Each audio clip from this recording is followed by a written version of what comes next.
So here we are in Oshawa, in front of O'Neill Collegiate, actually the first high school in Oshawa.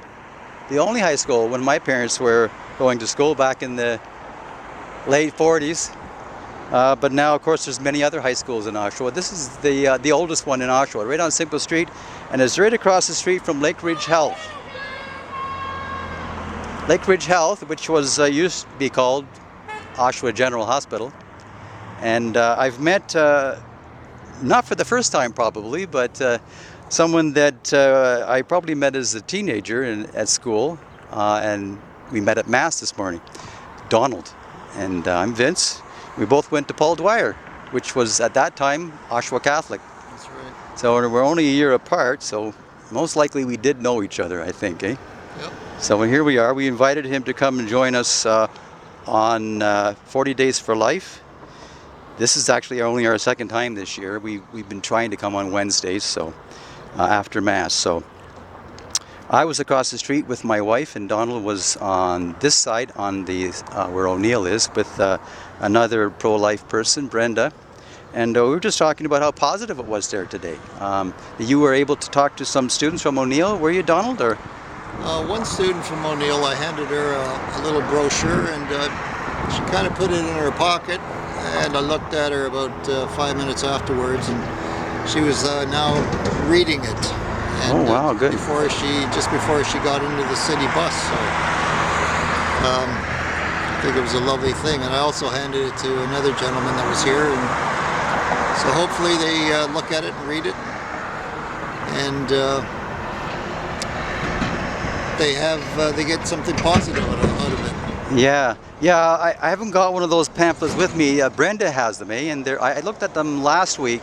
They're quite good. They have the biology's perfect, and I think they're referring to a National Geographic book and also a film that they could look at if they're considering an abortion. So it's an excellent pamphlet. I'm not sure if 40 Days for Life has something that they offer, but the pamphlet is very good, and like you say, you can just give it to the student or anybody else and they can walk away with it, and you don't even have to talk to them. But sometimes they actually do talk to you, and kind of opens up a conversation.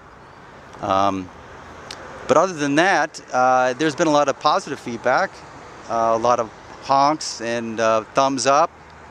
Of course, the odd comment like, "Oh, what's this?" by a young student, but that's all part of the whole thing. And still, even if we can make some comments to them, positive comments about the sadness about abortion, hopefully we can give it some thought, help them to think about what's going on before it's too late especially with these young boys and young girls. Yeah, and it's kind of fortunate that O'Neill is right across the street from Lakeridge Health, really, and it's at lunchtime. I know they have really reduced hours. It seems they have 2 or 3 different shifts of students coming out. But yeah, it's hard to believe. We were just talking about a friend who lives nearby, and she was surprised. A little fellow came out, I think it was last year during 40 Days for Life. She was here basically every lunchtime, and she would often have conversations with students, and often positive. But this little fellow asked her, what is an abortion? And we were just talking about that. It's hard to believe that a 14-year-old boy would not know what abortion is, but I don't think he's alone. I bet you there were others there who were wondering the same thing, but just didn't have the courage to ask, didn't want to look stupid. But abortion itself is a euphemism for killing children in the womb, and I think some adults don't even realize that.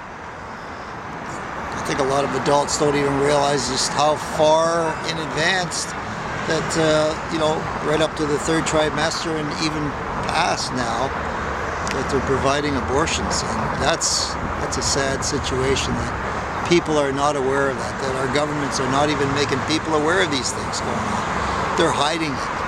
Why would they be doing this? Right, yeah. Why are they hiding this? Why are they hiding this? The truth. Why are they taking the taxpayers' money and providing these abortions?